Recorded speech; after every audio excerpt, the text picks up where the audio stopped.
It's time to take off your clothes, enjoy clothes-free living, and join us for Naked, Nudist, and Naturist. Welcome to Naked, Nudist, and Naturist, the show that celebrates clothes-free living for all. I'm your host, Frank Stone. And I'm your correspondent, Lisa Monroe, and I'll be reporting on all things within the Naturist community. So it's time to get naked and join us. And enjoy clothes-free living on Naked, Nudists, and Naturists.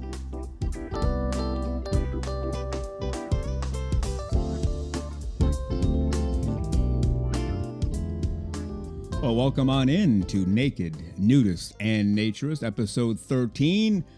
Come on in. The water is fine. We will swim together for the next hour. How's that for a plan? The water feels great. The air feels great. The slight breeze feels great. And of course, the sun feels great on our skin as well.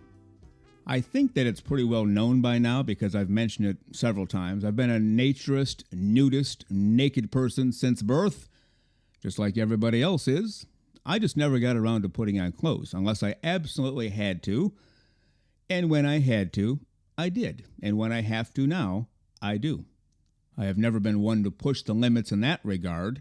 Yeah, I know you're supposed to wear clothes here, but the heck with that, off they come. No, I've not been one of those. Nothing wrong with being one of those. It's just my life, my outside career, apart from naturism, didn't allow for that. So I had to be really careful. But believe me, when I didn't have to wear clothes, they were never on. I've also been involved in radio forever, maybe forever and a day, as they say.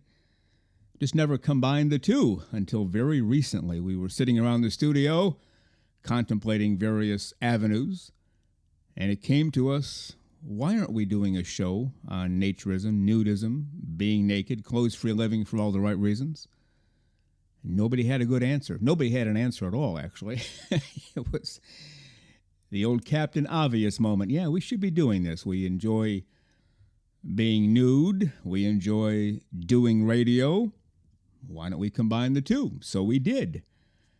And this is the end result of that one-day conversation, Naked, Nudist, and Naturist, episode 13 today.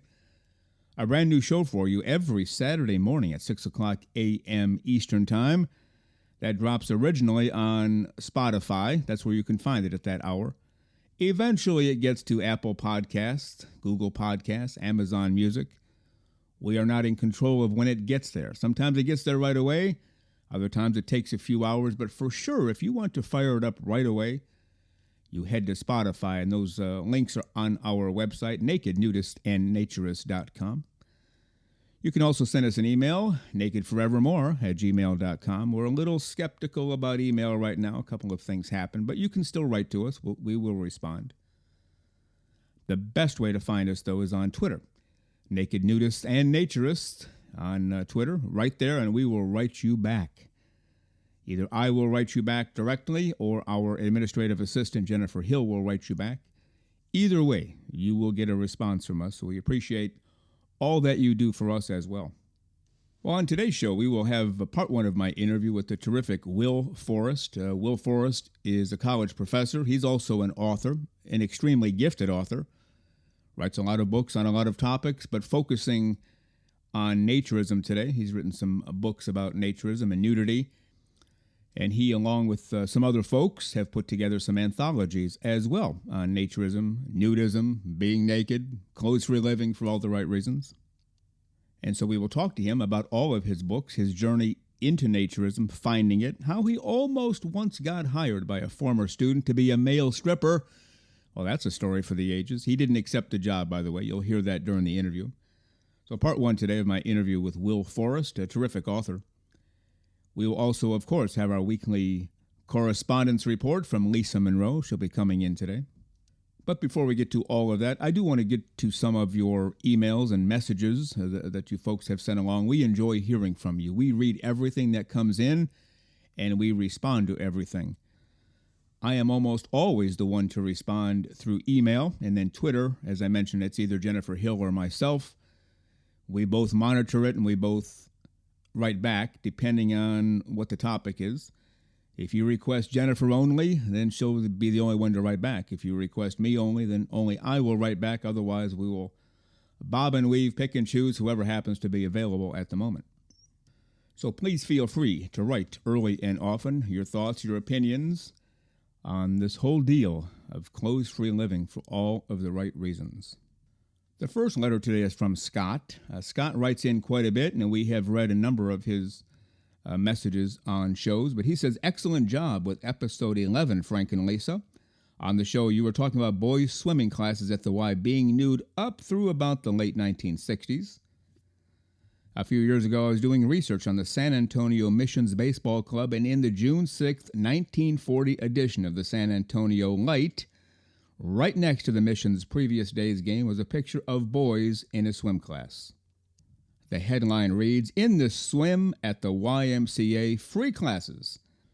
In the line below the picture it says, "In the solid comfort afforded by total lack of bothersome attire, these lads learn to swim right." This was one of San Antonio's regular daily papers at the time.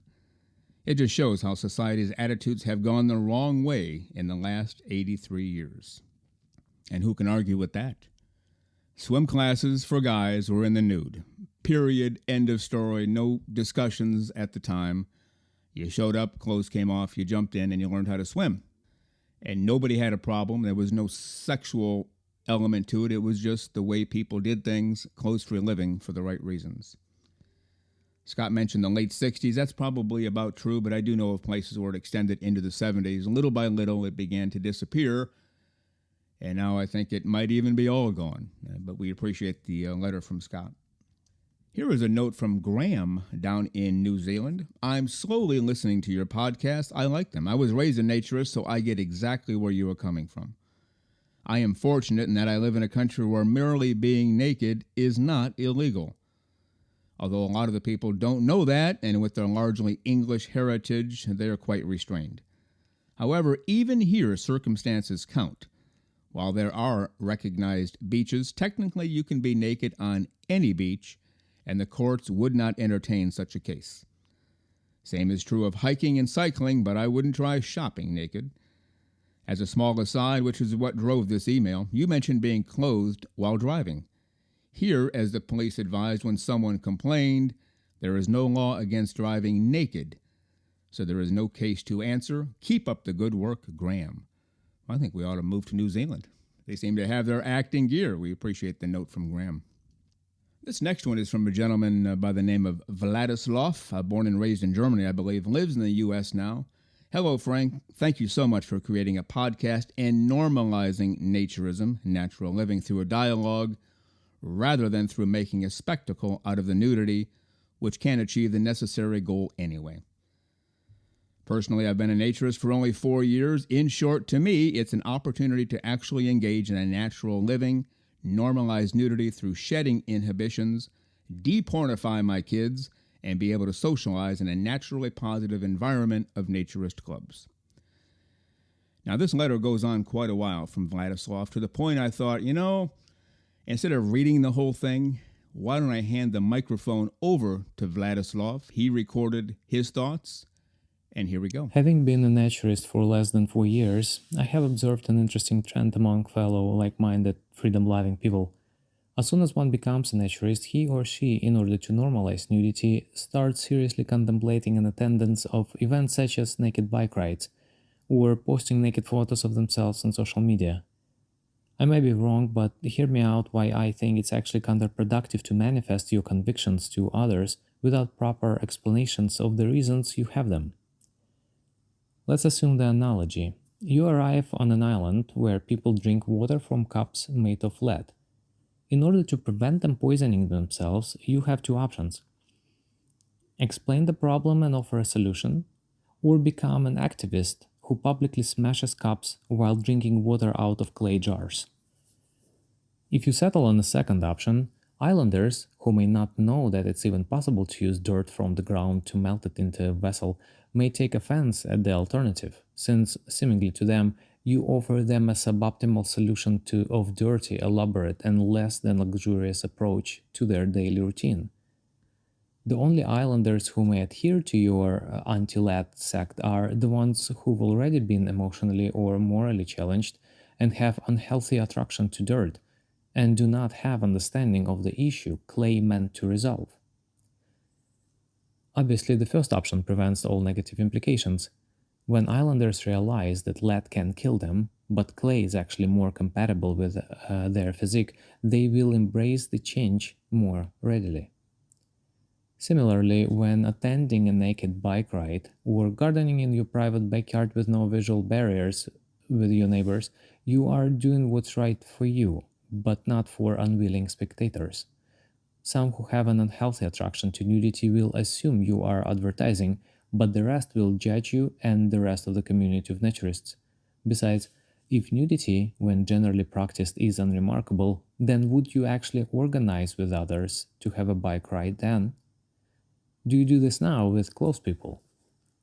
My guess is that the naked bike ride is mainly an outlet for activism, not a regular activity, because it really doesn't educate people about the cause.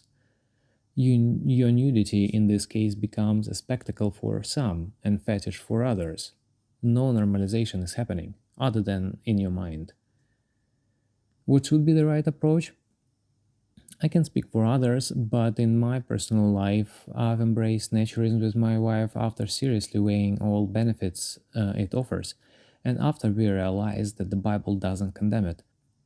At the small Bible study group, we've expressed our views to get others' perspective and to educate them about naturism. We also explain our position to our friends and older kids who don't practice naturism socially, but they know that we, with our smaller kids, have good reasons to do so. Our outreach may not be wide, but it's the one that leaves no questions unanswered and influences all the right people. I don't think that naturism will ever become as common as yoga is today. Hopefully, it won't, because yoga isn't for everybody. But nakedness, or I would rather say unclosedness, is just a normal state of your body when covering isn't necessary. Just be that, and explain to others why they should too, but don't be an activist. Be a good neighbor with an interesting weekend story to share, but don't be a weird naked dude across the street. Be a friend with a unique perspective on life, but don't be an annoyance.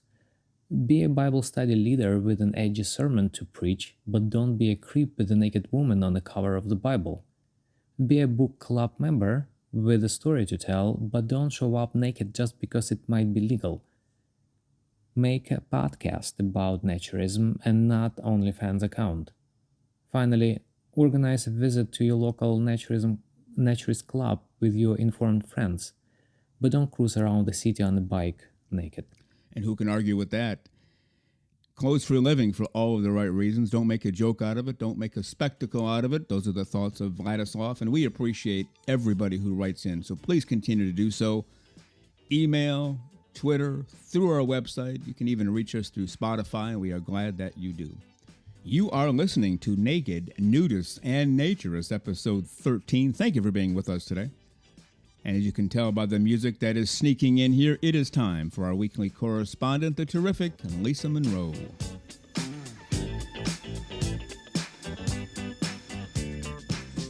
So let's welcome in our weekly correspondent. She's always with us on every single show. Lisa Monroe. Good morning, Lisa. How are you today? Good morning, Frank. I am doing terrific today. How about yourself? Not bad at all. Ready to Good. dive in. Good. You have an article you wanted to share with me and share with our listeners. You already shared it with me, and I have some thoughts on it as well. But basically about real estate and people having naturist, nudist parties. And I'll just let you take it from there because this is one of those things that can get me pretty fired up pretty quickly. And I'll tell you why after you explain the story and give your thoughts. So go ahead. What's going on with these real estate people and this homeowner? I found this article on Bear Oak's Facebook page, and it just caught my attention immediately. It said, "My neighbors host nude parties my kids can see from the trampoline, and I'm scared I'll never be able to sell my house." Oh, gee. What a lead in. Yeah. And No kidding. what a silly thing to be scared about. But Yeah. what it turns out to be in a nutshell is that this family lives next door to a family of naturists. These naturists have occasional backyard gatherings where the people who come to join them are nude. So, but there's a big fence around, so you Mhm. can't see them if you're at street level. Mhm. Perhaps you could from a second floor, but I don't think that's what's involved here. Right. What's involved here is that they have their trampoline sitting next to that fence, and the kids get on the trampoline, they jump up and down, and they see naked people. Okay. So they said that was bad enough that they were, getting this view. But what happens if they have to tell potential buyers there's naked people next door? What's going to happen? Oh, so maybe I had it wrong. So it's the homeowner of the kids with the trampoline that was. Exactly. Yes. He's Oh, fearful that they can't sell their house because there are naturists next door. okay. All right. Take it from there. Didn't mean to interrupt. That's quite all right. Right. Good for clarification. Because I don't really think the nudists should be caring too much about the trampoline, but then Okay. the nudist on the trampoline might be a whole nother story. Sure. So and fun. That's Anyway, right. the sellers of this house reached out to a real estate agent. So I'm just quoting what the real estate agent has said according to this article in the U.S. Sun, but they're talking about the fact that um, there are an awful lot of things that sellers have to disclose when to potential buyers. Mm-hmm. Most of it is material things like the hot water heater's about to explode Mm-hmm. or whatever those things, and they're called material and adverse facts, Mm-hmm. and they have to be disclosed. But in this case, in talking about this particular situation, the realtor did not feel that natures next door were a material and adverse fact Mm-hmm. because they were not on the property, for one thing. So that's a big key thing. Right. And the other is that they weren't walking like naked across the seller's front yard. Right. And so there was a total isolation. And the fact that the children on a trampoline could jump and see them was not considered, in this realtor's opinion, a material and adverse fact. That is a consequence of the neighborhood, but it is not something that they would have to disclose and or should impact sale of any kind. Okay. And I think that there was a there's a real interesting comment. Someone on this post said, "Why don't they just move the trampoline to the other side of the Well, yard?" there you go. That'd be almost too Duh. easy. Yeah. There may have been logistical reasons, Right. but Right. apparently not practical reasons to do that. And or just don't let the kids trampoline when they're out in the yard. I mean, Right. it's Mm-hmm. there's a certain amount of, I think, and I can think this kind of leads us to a discussion about how we coexist in as naturists in neighborhoods where people are not.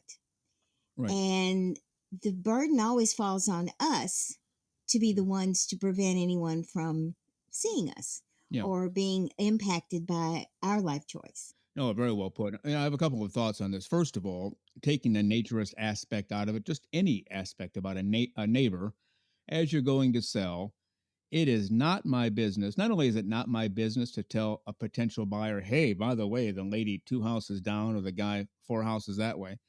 Not only is it not my business to tell them, it might actually be wrong because now if they buy that house, I've already tainted two neighbors in their minds. They're going to be, oh boy, better look out for this.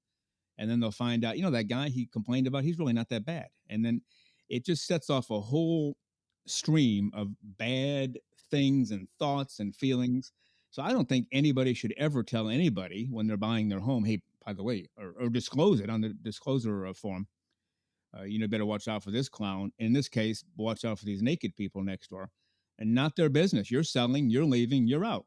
When they move in, I'm sure other neighbors in the neighborhood know about this and they could say, hey, you have kids there, just so you know, as a heads up. So the final conclusion from the realtor was, no, you don't have to disclose that. Is that what they came up with?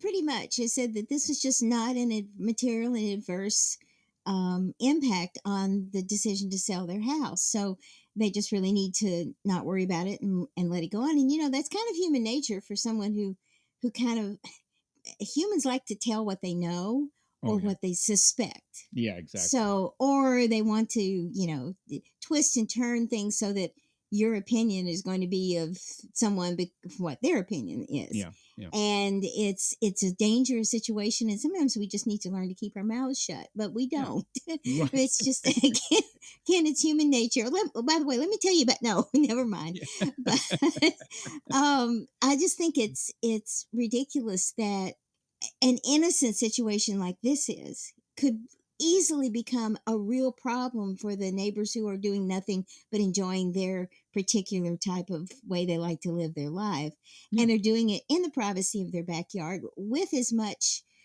coverage as they can possibly provide. So yeah, they're going the extra mile. They've spent the money to build this fence. They are doing what they need to do to protect their neighbors, and yet the neighbors are still encroaching and wanting to control.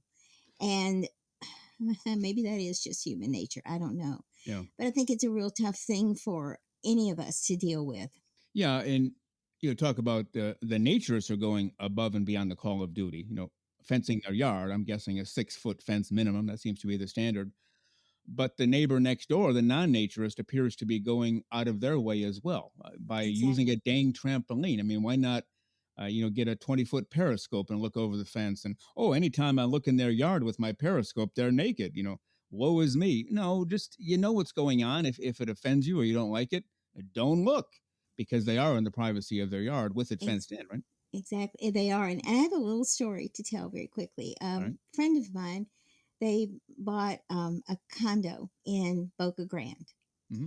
And that was a four-story condo that was, and if anyone's been on Boca Grande, it's very small.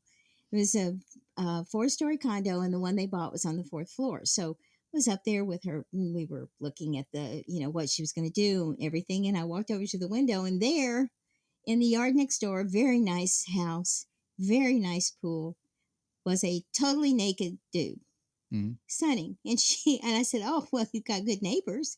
And Mm-hmm. she said, "Oh, that's the admiral, the retired admiral, Yeah. and he has lived there for 10 years, and has is totally a naturist." She said he's always out in the backyard naked. He suns naked. He swims naked.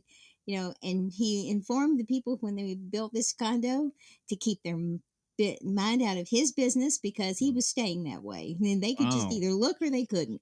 Wow. Well, He was here first. So I'm not sure that was the best way for him to approach it, but basically he said, "I'm not changing, so close your drapes." yeah, well, while I admire his tenacity, I think in this case he's wrong. Sure, he was allowed to be naked forever because nobody was there, but then Yeah. somebody 4 floors moved in. I have neighbors on either side of me. They each have a 1 story home. If for some reason they were to build a second story, well, that changes the rules for me. Now I can be, naked in my pool and on the deck within reason. I can't walk the Hmm. whole deck because then I Right. could be seen. Doesn't mean I will be, but I could be. So I don't walk over there with clothes off. I stay where I am, and the only way they would see me with my clothes off is if they walked around to the back of my yard, which first of all they shouldn't be doing. You shouldn't walk in somebody else's backyard, and they'd have to come in the pool area, which they shouldn't be doing either. And Exactly. so it's not been an issue. But if they built a second story that's overlooking my pool, well, now I'm the guy with the issue, and I'm the guy who has to change. So I don't know. I mean, if they were to call the police on that, I'm guessing they would say, "Hey, we thank you for your service to the country. Hmm. Glad you could be naked the last 150 years in your backyard, but we have these people Now, complaining." What do you think? You think that'd be an issue? I think it's a real mixed bag. I mean, I think that he has a right to do what he chooses to do, but he also cannot encroach on others. So you know Yeah, what? Maybe build a screen, or put a canopy over that side of the yard yeah, so that yeah, it's angled off. I mean, there are a lot of ways to handle it. yeah. To have him just quit his lifestyle, I think is unfair to him. Right, But then again, this is a give and take society. We cannot, if we're going to get along, we have to do the things that we need to do to make that happen. And that's why, as naturists, like I, I have been lived in places where I could go completely nude out on my balcony and right. loved it, and places where I can't. Yeah, I liken it to okay. Let's say you buy a farmhouse in the middle of nowhere. There's nobody for Hmm. 50 miles around, and you're a music lover, and you're blasting whether it's heavy metal or classical or jazz or pop. You're blasting it as loudly as your speakers will allow you to go. Nobody hears you. Suddenly, a subdivision comes in, lots of homes and condos. You probably can't blast your music anymore because 20 feet away now is another house where one never used to be. So we have to make changes. As changes occur to us, even if it's not our fault or our doing, the changes have come about. So we might have to make some changes at this point. Do you agree? I think so too. Okay. Just it's really difficult for people who are on the side of being controlled more to not want to push against that.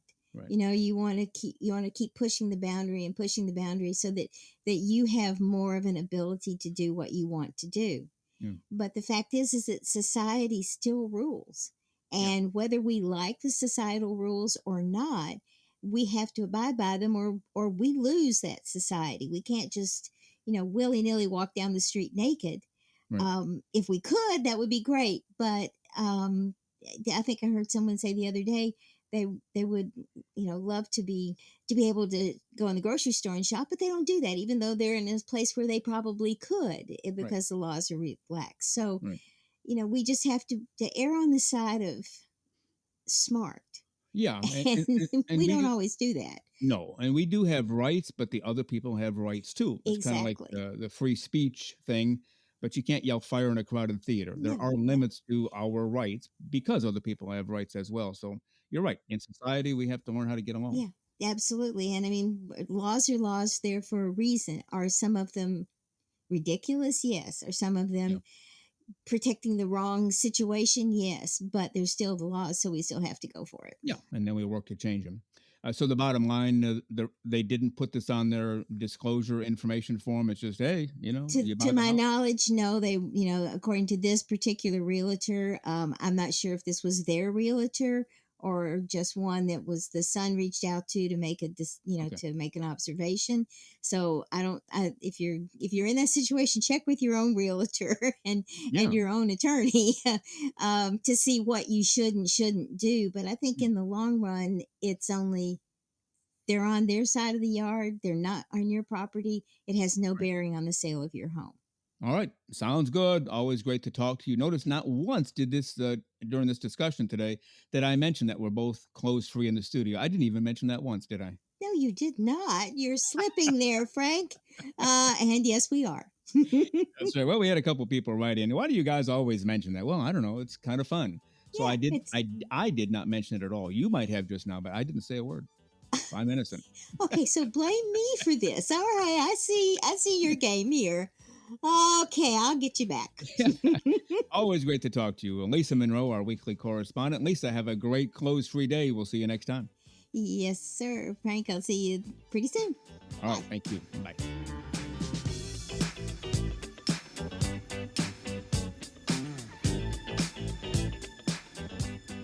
The terrific Lisa Monroe, always great to talk to her, always full of life and laughter and enjoying the clothes free living life for all of the right reasons. We appreciate Lisa Monroe a lot around here, and I know that you do too, based on your comments that you send along. And we'll have her on next week's show, of course, and the show after that, and the show after that, and so on and so forth. You're listening to Naked, Nudists, and Naturists, episode 13 today. We appreciate you being with us very much. It's important that we interact together and put our thoughts together and encourage each other to continue in our journey through naturism. Let's get to part one now of my interview with Will Forrest, college professor, terrific author, gifted writer. He's written a number of books on a number of topics. He has some naturist books out there. We'll talk about those. He's also part of a group that publishes naturist anthologies. And of course, we'll talk to him about his own personal naturism, nudism, naked journey. So let's get to it right now.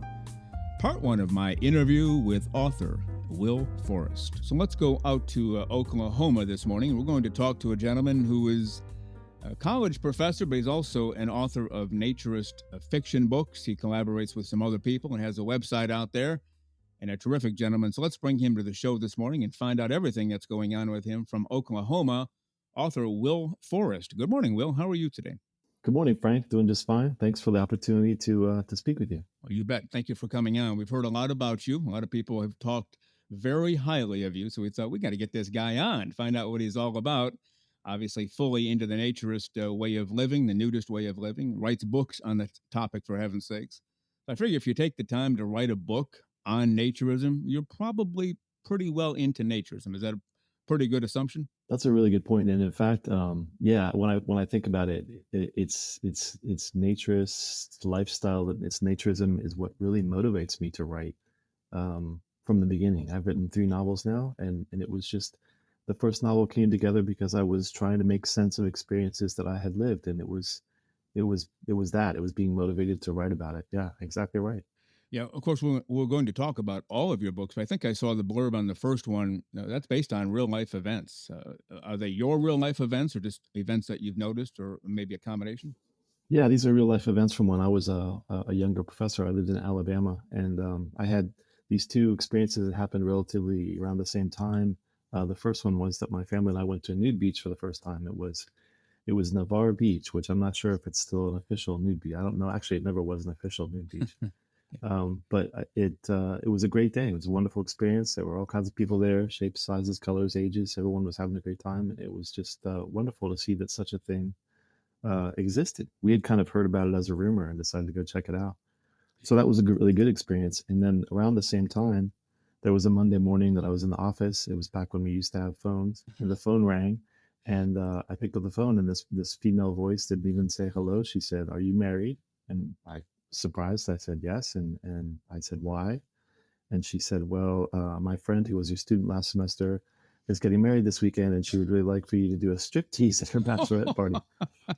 And yeah, so I tried to keep this person on the phone because I was curious and whatever. That was a tough week to get any sleep because I kept thinking about would I actually do this? I told my colleagues what had happened. Some of them didn't believe me. My wife thought it was great. My wife said, "Hey, do it, get some more income." Wow.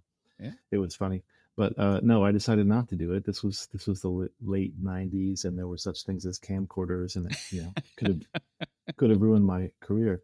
But those 2 things happening more or less around the same time, and a couple of other things that were going on at the university where I worked, were what I brought into that novel. And yeah, in fact, something else that was going on was that the state where I was, state of Alabama, had said any program at a university that's not producing 7.5 majors per year is going to get the axe. Whoa. And this was a state school. So the philosophy department was having a lot of trouble keeping 7.5 majors per year. And they came up with some ideas. But what I decided to do in the novel was have a philosophy professor who decides, hey, maybe students would enjoy coming to class in the nude. Mhm. And so he, does what he can to get kind of permissions. He kind of has permission, he kind of doesn't, but he goes ahead and does a nude seminar. And at first, the students, don't know what to do, but then it becomes very popular. And in fact, he ends up saving the philosophy department basically because people, want to come to class in the nude. So it's based on real life events, but it goes to a kind of conclusion I don't think has happened in real life just yet. Yeah, that's true. Now, you mentioned your family went to this naturist beach, nudist beach, whatever we want to call it. I'm assuming that's your family with you as the husband and you as the dad. That wasn't you as a kid, right? Right. That was Yeah. me as the husband and father. We Yeah. had just one daughter at the time. Yeah, Yeah. she was only 3 or 4, so it was like easy for her.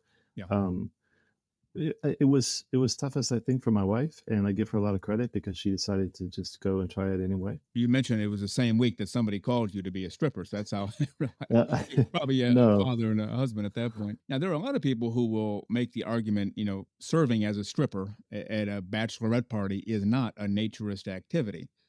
And we can go back and forth all day, and probably nobody, no two people will agree, or maybe they will. And to me, it doesn't really matter.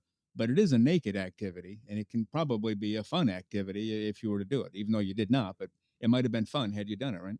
exactly. Well, and that's no, that's you're exactly right. That's the point. So in the novel, the students and the professors who are the characters, they kind of they deal with this contrast that you mentioned between particular kinds of activities that are naked, like stripping or streaking across campus, things like this that aren't necessarily tied to naturism. And then in the first part of the novel and the second part of the novel, when they've decided to go ahead and have naked classes and everything, it's more about bringing out the naturist lifestyle in the full recognition of what that is. Like, nothing. nothing sexual, nothing that you're getting paid for to do some weird striptease or anything like that. Yeah, there's a clear contrast in the novel between those two kinds of activities. I'm assuming when you write naturist fiction, you're in your naturist state of dress. Is that also a safe assumption? Yeah, almost always. I mean, Yeah. sometimes I'll get an idea, need to write something down really quick. I'll be someplace else where I'm not, I have to have clothes on. But sure, Right. for the most part, yeah. I read a story. It's been a few years now, probably 10 years ago. There's a singer out there. You probably heard of her, Lady Gaga, whatever. I don't know what Hmm. her real name is. I hope her parents didn't name her that at birth. I hope that's a stage name. But when she records, she goes in the studio and records fully nude. And at first, people were shocked, like, "What are you doing?" And she said, "I can only create when I'm in my natural creative state," which to me, when somebody first told me that before I read the article, they told me, I said, I've been doing that forever. Every time I write and the clothes are off, every time I create music, I record, whatever I do, the clothes are off. I mean, the clothes are off pretty much all the time anyway, but especially when we create, it's just the restriction of clothes. And I don't know why we're still in this state of affairs in 2023. But the restriction of clothes to me restricts my creativity. Do you feel that too? Even at the times when you're writing, you're somewhere where you have to have clothes on. You're writing, it's like something just doesn't feel right. But I'm going to jot some notes and do the real work later. Yeah, and I'd like to say for the record, I really like Lady Gaga, but I like her a lot more now. I had never heard that. What an interesting yeah, what am I trying to say? Like a um, support. That's Yeah, support for even if she may not use the word naturism, it's support right. for what we feel, right? And as naturists, from a big celebrity like that. I Yeah, mean, she's exactly right. And it's kind of the same thing as how a lot of people talk about having epiphanies when they're in the shower, because you're in a state of your natural state of nudity, and you have, of course, the water flowing over you, and it's good for coming up with ideas. But even without being in the shower, yeah, you're open, you're free. All of those things might sound like metaphors, but they can also really be quite true. now we talked a little off air, and the last time we talked, we didn't record it, but we talked, and you did not grow up in a naturist family. Do I remember that correctly? Right. My parents weren't naturists. They would sneak out into the backyard and sunbathe in the nude, and my brothers and I would always, find that out. It's hard to get away from a in a family where there's four kids. But so they were kind of just relaxed about it, and that's pretty much the attitude that I have now in my family. It's a nude friendly household. You can be nude if you want to be nude. You don't have to take off your clothes, but No. we're certainly open to being nude at home. Yeah. How were you finding it with your kids? I don't know their ages, but were they nude for a while and then got to an age where I got to put some clothes on because I'm getting some heat at school, or are they just kind of with the movement and they feel free to do whatever they want to do? Yeah, my older daughter lives on her own now. She's married, and I don't know quite how she does it at her own house, but it was formative for her, definitely. And my younger daughter, who still lives here with us, is in her teens, and so yeah, it's more of a phase where she feels like she feels comfortable being nude at home, but I don't know that she's ready to run out to the nudist park. My older daughter, actually, the reason why I think she probably feels it very strongly, though, is that when she was, I want to say, 15, or just before she turned 15, she had a kind of a cyst that's common that teenagers can get. I think it's called Paladinal or something like this. It's at the base of the spine, and she had to have an operation. Apparently, it's common with certain teenagers to get these cysts removed. And the, uh, the pediatric surgeon said, if you want to help them heal, try to get some sun and get some wind on the area. So we said, well, hey, we're just going out to the nudist park. And so we brought her out to Nudist Park. She spent an afternoon, with that area, which is right at the top of the buttocks. And so a lot of people, would feel, I suppose, shame if they were to expose that area. But she, did it. We took her out to the park. She got sun and wind. When she went to the post-op, the pediatric surgeon said she had never seen anyone heal that quickly. Wow. That to me is a very strong testament to what they used to call heliotherapy, right? Mhm. Sun therapy, being in the sun, Yeah. all over the body. Well, it definitely does work. I mean, I can testify to that just for my own self, and there are physicians who will tell you the same thing. There are a lot of people who get, I can't think of what it's called, but if there's not a lot of sun, or if the sun's gone for several months, as it is in some parts of the world, They get depressed. They don't feel as good about themselves. They don't work out as much. They eat the wrong things. And basically, they go to heck in a handbasket physically, mentally, emotionally until the sun comes out again in the spring or summer. And then, hey, this is pretty nice. I think I'll get outside. So there is a lot to that, plus the healing power of the sun and everything else going on. It's there for a reason. And I talked to a woman who delved into this a little more deeply, and she said she tries to get outside every day, minimally barefoot, as close to the dirt as she can get. Because if I have to walk on the grass, that's close. If I can be on physical dirt, that's better. If I can be without my clothes lying down on the grass or dirt, now we're really getting good. But minimally, she tries to get outside and walk around barefoot every day. And she said she feels like $1,000,000, much more so after she's done than when she starts. So there is something to that. And your daughter's living proof of it too, right? Yeah, and we talk about the healing power of the elements, and really that's what it is.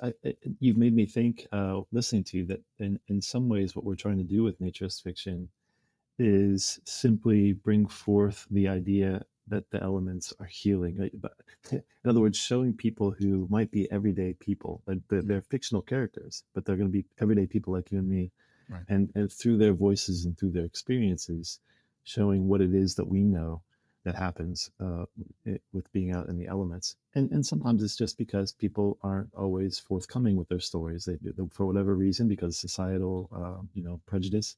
Not everyone wants to come forward about being a nudist or about the experience of being out in the elements in the nude. Yeah. Do you think, and there's no way to prove this, that everybody has an inner nudist or an inner naturist thing going in their minds or their bodies, whether they realize it or not, whether they actually act upon it or not? It's always there because, again, everybody says this, and it's redundant, but it is true. That's how we were born. And for some people, that's the happiest moment of our life when we first are born and wow, welcome to the world, and the world welcomes you. I wonder if there's some deep psychological thing going on there that makes people want to return to that and just be fully nude all of the time, again, subconsciously or not. What are your thoughts on that? I mean, it sounds plausible, right? And there are some people who just really resist for whatever reason, and they may have suffered some sort of trauma, um, all kinds of traumas that might be behind someone really resisting being nude or being nude in a social setting.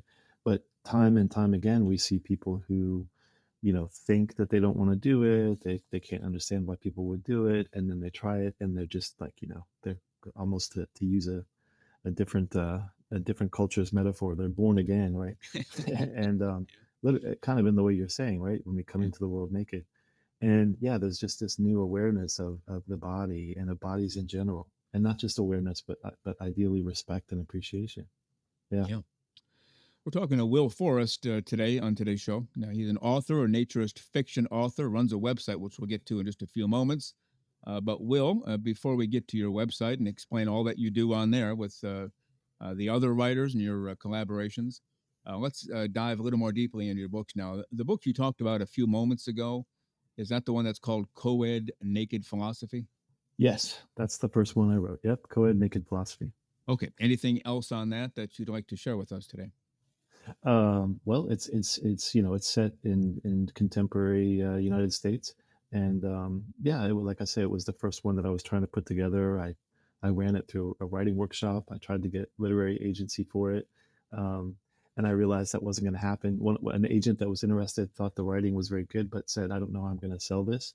So that was when I made the decision to do self-publishing. That was back in 2011, Mhm. and something that interesting that's happened is that more and more of us who are writing naturist fiction, we've been able to kind of create our own audience.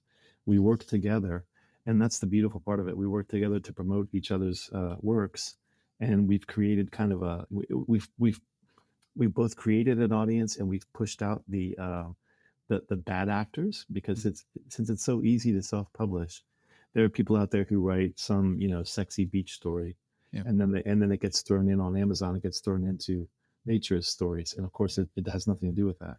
Right. And so we've been able to kind of push them out a little bit, not completely, but we've been able to push them out. And now when you look, like if you look for one of my books, it'll show you, people also bought and there are all of the people that I collaborate with, right? So Yeah. we've been able to kind of, you know, take this niche market and build it, and it's been very satisfying.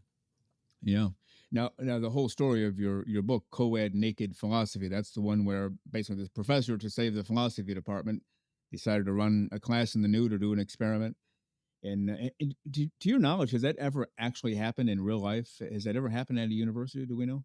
Wow, I don't know. I don't, at least not here in the United States. I don't think it has. Yeah. Maybe someone out there has information and could prove me wrong, but I don't think so.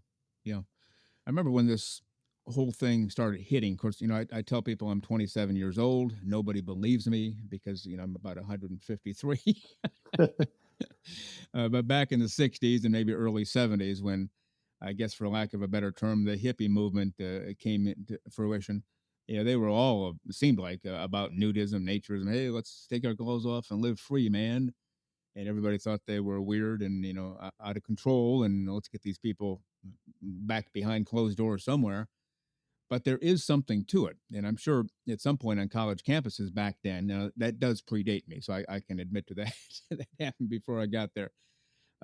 But there were clubs that began at universities, nudist clubs, naturist clubs on campus. Now, they didn't parade to class with clothes off, but there began to have gatherings and outlets for it. And I don't know if you were ever a part of that. Unfortunately, I was not either. But have you heard about those before? Just clubs popping up on campuses some time ago?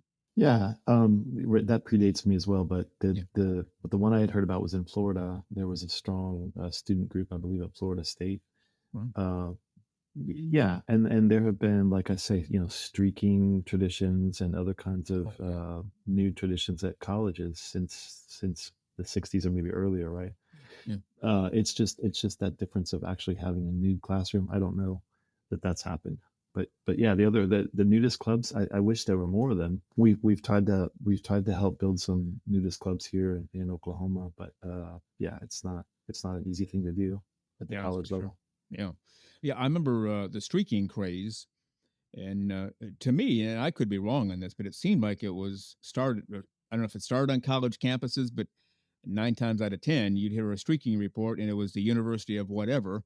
Whether one guy or gal streaked across campus, or whether they had an actual scheduled, "Hey, we're going to run naked at midnight" kind of thing.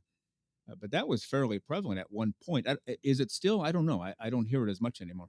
Yeah, I think it kind of comes and goes. There is some, in fact, there is part of the Naturist Society, which is, of course, the other large national organization here in the U.S. There's Yeah. ANR, there's Mhm. TNS. Mhm. Part of the Naturist Society is that they have some SIGs. They're called special interest groups.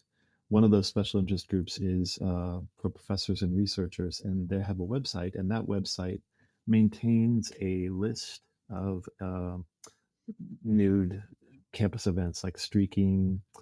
I think there's a list on there of the different schools that used to have nude swimming, you know, because it used to be the case that at least young men swam in the nude at school. Oh, yeah. So there's a bit of history that's out there that's accessible through their website, and I think that they do, as I say, I think they have a list of the different kind of streaking events on the different campuses in the U.S. and they come and go because of different university administrations. Someone will come Uh, in and say, "No, we have to stop this," and then the yeah. next administration is like, "No, it's fine, whatever." Yeah. I can't imagine anything more harmless than college kids streaking at midnight on campus or noon or whenever they do it. I've never heard of anything getting out of control or certainly nothing sexual going on. It's just people taking their clothes off and running around. And oftentimes it seems to happen at the end of a semester or at the end of a year. And so it's a celebratory thing too, right? You've seen that before? I mean, it's exhilarating, yeah. And I and Yeah. I, I wrote I wrote a scene like that into Co-ed Naked Philosophy. They have a Halloween streak, and so they body paint themselves, and they're Yeah. running across the campus at yes, at midnight. And yeah, yeah, you know, it's just a wonderful feeling. Oh yeah, I've never done the body painting thing, but I was in New York City about 7 or 8 or 9 years ago, just walking around the Times Square area, and there were these women walking around. A lot of people. I mean, there were thousands of people walking around, and I noticed it looked like the women had bikinis on, and I was fairly close to some of them, and it took me a while to realize they don't have anything on. What this so-called bikini was painted on, So you can get some pretty authentic looking clothing if that's what you want to do. At least it looks like authentic clothing, but it's actually paint. And that was my first experience being that close to it. And have you seen that before? Have you been a part of that scene, getting your body painting and just having a good time? No, I haven't had that experience just yet, or been close to see it like that. No. Okay. Yeah, it's different. I mean, again, I've never been in it. That was my only experience was New York. Now, did I go back the next night? Yeah, I did. Of course, just to check out the different colors of paints and the contours and the brushes they use. At least that's my story and sticking to it. No, I'm just kidding. But it has to be pretty exhilarating too. And I wonder what that feels like. I've never done it. You've never done it. So maybe just speculating. You're totally naked. You get your body painted. Do you feel like you have something on? Or do you know you're naked, but other people think you have something on? It's a good question. Yeah. Kind of I like a don't well know. hidden secret. Hey, I'm naked and you don't know it. Yeah, yeah, It'd be kind of fun. yeah. All right. So that was your first book, Hmm. uh, Co-ed, Naked Philosophy. Now, had you written any books before that? And not about naturism, just anything? I mean, as a college professor, we didn't explore your background, but certainly if you have your doctorate or even your master's, you had to have done a whole bunch of writing before that. Any books that you put on the market before you got into the naturist fiction? Right. So I have, yeah, I've written books professionally for the field that I study, which is Latin American culture and literature. Okay. And so, yeah, and what I discovered is that, there's some similarities to writing, no matter what you're writing, but Yep. it's a lot, it's a whole different ballgame to do creative writing than the kind of critical analysis writing that I need to do professionally. Yeah. Yeah. I had done the same thing for a long time. I had written nonfiction books in the world of education. And then I decided to do some creative work and I gave it to somebody to read. And they said, "This reads like a nonfiction book." I said, "But it's not, it's fiction." And they said, "I know, but you're a nonfiction writer. You haven't made the transition yet." And so I actually learned quite a bit about the whole process. Hmm. I was thinking a writer is a writer. Just give me a pencil and paper or computer, whatever, and let's get to it. But there's a whole lot more going on there. And whether it's better or worse is for somebody else to decide. But uh, I don't know which one is easier. Some people can only write fiction and they have no clue how to write nonfiction. Yeah, it's kind of like you're a piano player and you've learned classical music and now you want to do something totally different and you want to do, let's say, jazz or whatever, and Yeah, it's a very different style, and until you can master the different style, it seems clunky or uncomfortable, right? that's true. One of the funniest things I had, and I told you before we started, I majored in music. That was my first two degrees were in music. And a lot of times, part of your training is you have to go see the symphony, professional symphony orchestra, write papers on it, explore the composers, all that good stuff. And they would sometimes play popular music. So now you have some of the best musicians in the world. And they might be 50 years old. They've been training at high level since they were 5, and they are gifted and talented beyond belief. And they're playing, "Proud Mary" by Creedence Clearwater Revival, or some tune like that. And it always sounded a little phony and a little fake and a little just, for lack of a better term, just kind of white. Like there's no colors involved. Like they started the piece and at some point they ended the piece, and I'm not sure what happened in the middle because it didn't move me. And it took me a while to realize they don't know the nuances in that case of rock and roll. They know Mozart, they know Beethoven, and they can play it in their sleep better than most people can play it while they're awake. But when they transition to popular music, they really don't know. They're playing the notes, they're playing the rhythms, and it is perfect. But you're right that like the nuances going from nonfiction to fiction, totally different, right? Yeah, in my case, I'm a little lucky because since I teach literature, one of the things that we do in class is talk about, hey, why does this poem work, or what is it about the suspense in this story that makes us want to keep reading.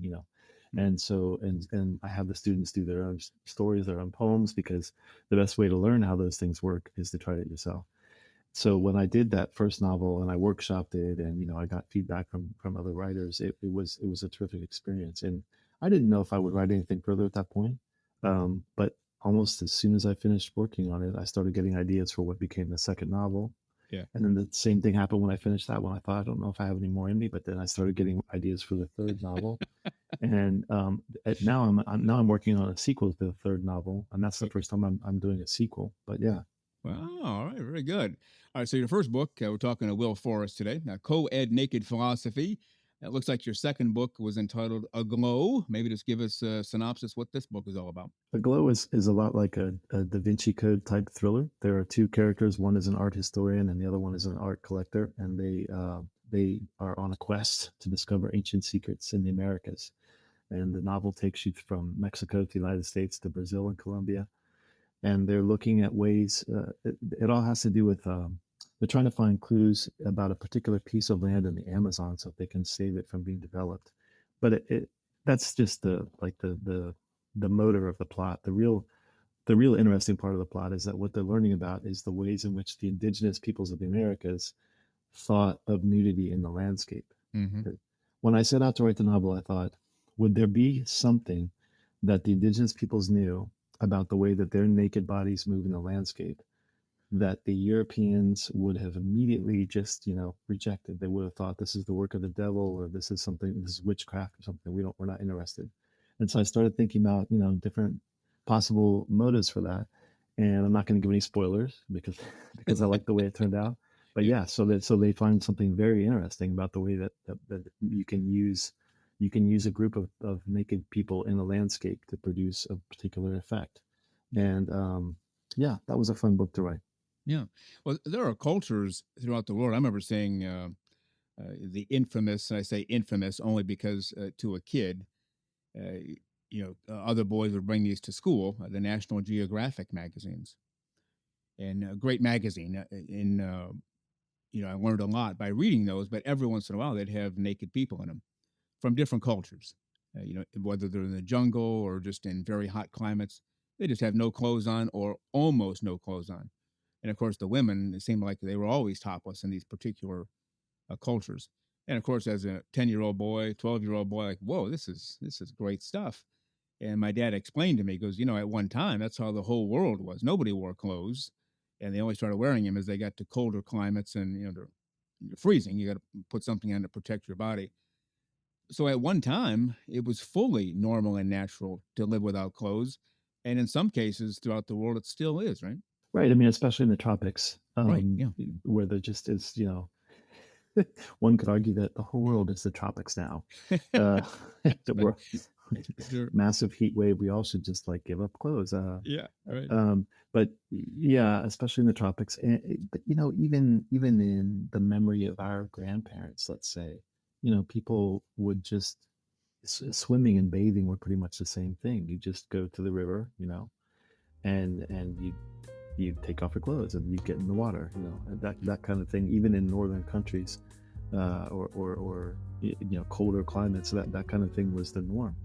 Yeah, it's fascinating, and to an extent that comes out in this novel, in Aglow, because some of the characters are from kind of hot areas, and even among the different indigenous cultures, the character from a hot area goes to an area that's higher up in the mountains where people wear clothes. Yeah. And there's a bit of a culture clash there.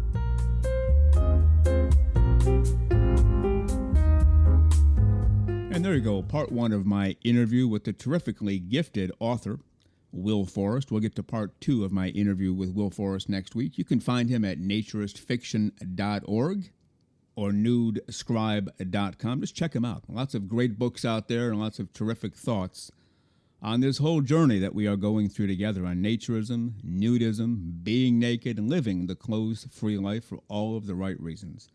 And again, part two of my interview with Will Forrest on next week's show.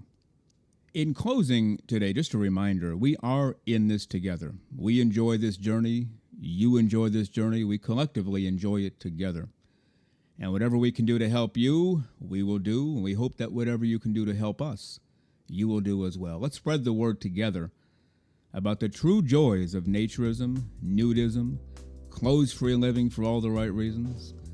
Something comes over you when the clothes come off. You already know that, but it's time for us to tell the world about it. All barriers are removed, and it's just soul to soul, person to person. Everything is stripped away, and we become who we are with one another, and what a great way to go through life. Well, you've been listening to Naked, Nudists, and Naturist today, episode 13. We give you a brand new show every Saturday morning at 6 o'clock a.m. Eastern Time. Continue to join us. Check us out on our website, nakednudistandnaturist.com, Spotify, Google, Amazon/Audible, Apple Podcasts, and also on Twitter. You can write us anywhere, anytime, any place. And we thank you for being with us today. Plan to join us for every single one of our shows here and have your clothes off when you're listening. We have our clothes off when we're broadcasting, enjoying the naturist life. We celebrate clothes-free living for all. Remember to enjoy being naked and join us again for Naked, Nudist, and Naturist. We drop a brand new show every Saturday morning, so come back and join us. Have your clothes off when you do for Naked, Nudist, and Naturist. Have a great clothes-free day.